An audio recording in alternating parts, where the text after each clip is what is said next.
Mira, mi nombre es Ironelis Fermín Brito, soy estudiante de Derecho de la Universidad UTESA y me encuentro con la doctora Giselle Santos. Nosotros les vamos a hablar acerca de la ley 248-2 sobre el maltrato animal. A continuación lo voy a dejar con mi compañero. Buenas, mi nombre es Rubén. Yo tengo lo que son varias preguntas sobre lo que es las leyes del maltrato animal. ¿Cómo defines los derechos de los animales y por qué son importantes? ¿Los derechos en general o los derechos en este general. país? En general y en el país. Ok, los derechos de los animales son básicamente todos los derechos que nosotros o todos los seres vivos tienen. Derecho a alimentarse, derecho a tener un techo, derecho a tener agua limpia permanentemente, derecho a tener incluso diversión, derecho a tener salud. Y entiendo que en nuestro país vamos en camino a tener quien abogue por esos derechos de los animales. Vamos en camino. Es un largo camino por recorrer, pero entiendo que sí se puede y que debemos de afrontar la problemática desde una posición positiva y esperanzadora en lugar de querer maltratar lo que todavía ni siquiera es aquí. Ok, ¿qué especie usted cree que están más desprotegidas hoy en día, en general? Depende del punto de vista que lo vean. Porque, por ejemplo, si nos vamos al punto de vista de la producción, por ejemplo, Exacto. muchas personas van a decir, muchos animalistas básicamente, qué sé yo, está la corriente vegana, la corriente vegetariana, entonces van a decir, mira, estos los maltratan porque por lo menos el perro tiene la posibilidad de decidir, entre comillas, ¿verdad? Y a los animales los explotan, a la producción, a los cerdos, la vaca, lo ponen ahí, ¿entiendes? Entonces, depende del punto de vista que se aborde, porque si bien es cierto que también tenemos los animales domésticos, los de compañía, que son los perros y los gatos, que no obstante no se exploten en muchos de los casos, porque en otros casos sí, de manera reproductiva, también hay animales que son maltratados ya físicamente, no por un aprovechamiento de su producción, sino por un abuso psicológico y un maltrato físico. Entonces tenemos que ver qué punto de vista, es realmente algo muy amplio y creo que debe de abordarse desde diferentes perspectivas para poder desglosar cada una de ellas, pero sí hay un amplio campo para poder considerar el tipo de maltrato. Okay. Y hay que tomarlo en cuenta. ¿Y qué opinas sobre las leyes actuales en el país? Las leyes actuales, que es básicamente la única ley, que es la ley de protección animal, que es la que me concierne, ¿verdad? La que vamos a hablar aquí. Entiendo que es una ley que todavía está un poco en el aire, porque a veces ni siquiera los mismos encargados de la legislación saben que existe o saben lo que dice. Entonces yo creo que debiera empezarse desde el punto de vista educativo. En la universidad, mira, esta ley ya salió, o sea, es una ley desde el 2012, estamos en el 2025, es importante que todos la conozcan. Entonces, ¿cómo tenemos funcionarios profesionales que desconocen una ley que existe?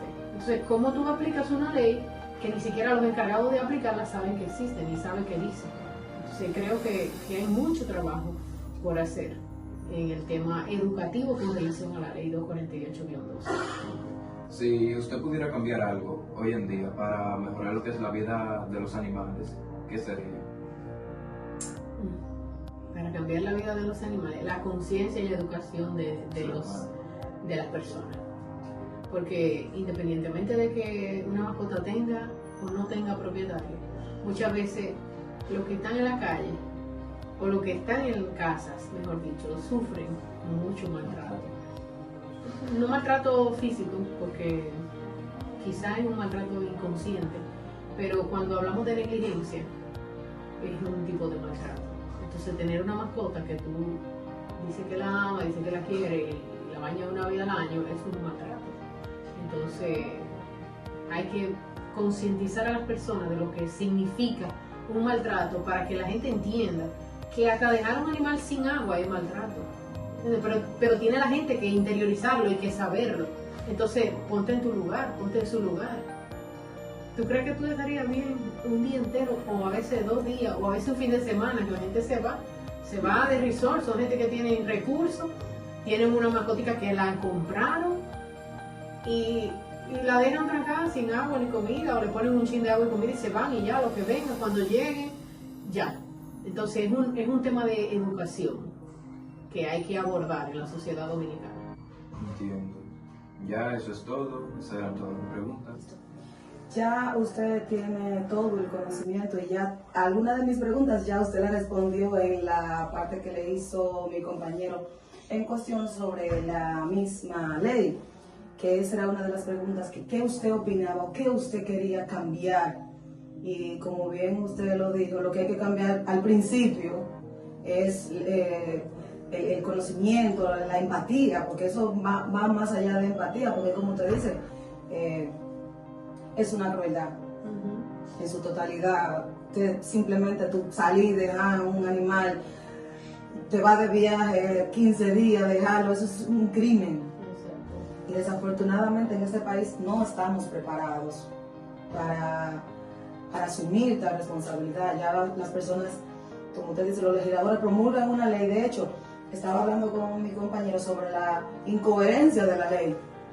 Aquí está prohibido en el artículo 48 los circos con animales, pero sin embargo muchísimas personas van al área monumental y se montan en un caballo de otro que tiene la carreta, un caballo expuesto a largas horas en la tarria, sin comida, sin alimento. Aparte de eso, también con un peso de una carreta, aparte el peso de las personas que le montan a la carreta. Y eso está a la vista pública. Entonces, ¿qué usted considera apropiado para ese tipo de animales que están protegidos? Porque cuando hablamos de protección animal, no solamente nos referimos a gatos y perros, sino en animales en cuestión. Y mi pregunta es esa: ¿qué usted propone para eliminar esa parte del área monumental de los caballos específicamente? El tema de los caballos y los coches, básicamente, en el área monumental, es un tema un poco difícil porque es un tema más bien cultural. Entonces mucha gente, Santiago en coche, Santiago y ponen un coche. Entonces hay muchas cosas cultural que hay que abordar. Más sin embargo, con el tema del maltrato que tú dices que conllevan estos caballos, hay otro asunto que, por ejemplo, es los caballos son propiedad de alguien. Entonces, por ejemplo, yo tengo 10 caballos y yo los rento. Entonces, yo rento un caballo por día. Pero a mí no me importa en qué condición está ese caballo, porque mañana yo voy y busco otro. Y ese que tiene 10 caballos, si yo le entregué uno maltratado, me lo cambio. Sí. Entonces, el chofer, el jinete, el caballero, realmente no le importa el caballo, porque a él lo que le importa es su negocio.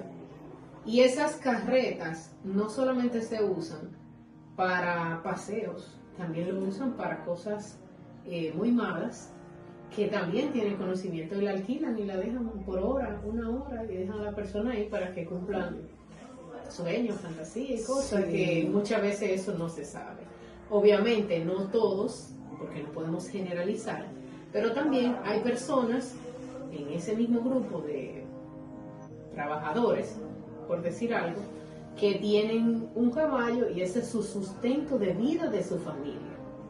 Entonces ese caballo es su todo.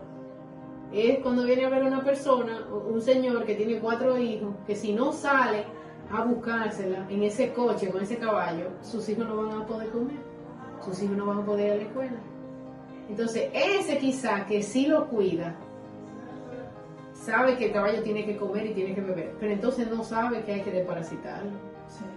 O no tiene los recursos para desparasitarlo, o para hacer una prueba de anemia infecciosa equina, que es una enfermedad que es mortal, hay que reportarla, de reporte obligatorio en el país. ¿entiendes? Entonces esa persona que quizá su abuelo tuvo ese coche, sus nietos, o sea, una cosa que viene de generación en generación, y ya esa persona es una tercera, cuarta, quinta generación con ese empleo. Porque si bien es cierto que muchos lo maltratan porque no lo herran bien, o lo herran que ya cuando la herradura está, que ya no aguanta, ¿entiendes? Pero hay otros que sí lo quieren cuidar y que sí lo necesitan. Entonces a todos en general hay que concientizarle y decirle, mira, este es el peso ideal que debe tener el caballo, esta es la cantidad de trabajo ideal que debe tener el caballo, este es el peso que puede cargar el caballo. Una cosa es el peso que tiene que tener el caballo en su condición corporal, y otra cosa es, en base a ese peso, la cantidad de carga que ese caballo soporta. ¿Y por qué tiempo soporta esa cantidad de carga? Porque tú ves que a un coche le ponen 2 baterías para ponerle no sé cuántos bombillitos, o para ponerle un disco light, o para que entonces montarle después 4 gente. ¿Te entiendes? Entonces es un poco difícil manejar ese punto. Lo que sí yo sé es que ellos tienen como una federación, una asociación, que es un poco más fácil de abordar a las personas, y que hay que poner regulaciones. Mira, vamos a ponerle un microchip al caballo, y este caballo trabaja, qué sé yo, lunes, miércoles y viernes, como los conchos. Trabaja lunes, miércoles y viernes y solo puede trabajar en la mañana. Y se le pone al coche, mire, este coche solo aguanta como los ascensores, tantas personas de tantos kilos. Y eventualmente, como la misma cultura va cambiando, la misma persona se van concientizando y no van a querer montarse, mira, tú estás maltratando al animal, o van a tener la potestad de decir, mira, espérate, déjame ver la plaquita del caballo, este caballo no debiera estar quieto ahora, entonces vamos a reportarlo, pero tiene que haber dónde tú lo reportas, tiene que haber información que el mismo usuario sepa lo que esa mascota, ese caballo soporta. Entonces es una cosa integral, tiene que ser integral y tiene que verse desde el punto de vista veterinario, desde el punto de vista psicológico, desde el punto de vista laboral, desde el punto de vista legislativo, gubernamental, ¿entiendes? Tiene que ser un trabajo mancomunado entre mucha gente. Y al final, con el pasar del tiempo, oye, mis abuelos, mis bisabuelos tenían el coche, pero ya yo no quiero ser coche, yo quiero ser ingeniero. Pon tú. ¿Entiendes? Va a ir cambiando la misma mentalidad. Entonces es lo que entiendo, hay que regularlo y es un gran trabajo por hacer, pero no quiere decir que no se puede hacer, se puede hacer, y es más fácil de lo que muchos piensan. Perfecto. Pero se puede. Entonces, por último, ¿qué llamado usted le hace a la sociedad en sí, a todos nosotros, correspondiente a no solamente el maltrato animal en una parte, solamente a los perros y a los gatos, sino en general? ¿Qué llamado usted le...? Creo que debemos de empezar por la base, que debemos de hacer mucho énfasis en la educación de los niños, porque los niños son los que van a llevar esto en el futuro. Entonces debemos de concientizar a los niños, darle herramientas. Ahora es mucho más fácil que antes, porque ahora hay más información, la información está más fácil, más manejable. Antes una persona no tenía internet, ¿entiendes? Ahora es muy difícil el que no tenga acceso a internet.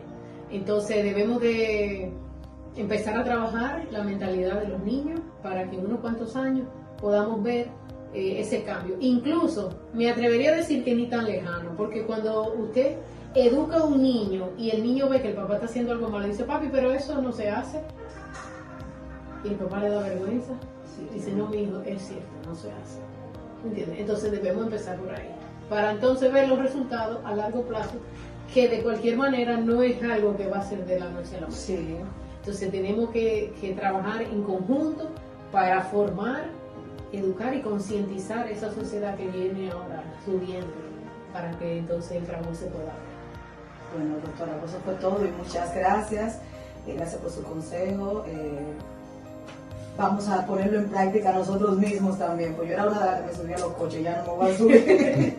Bueno, gracias, siempre a la orden, un placer.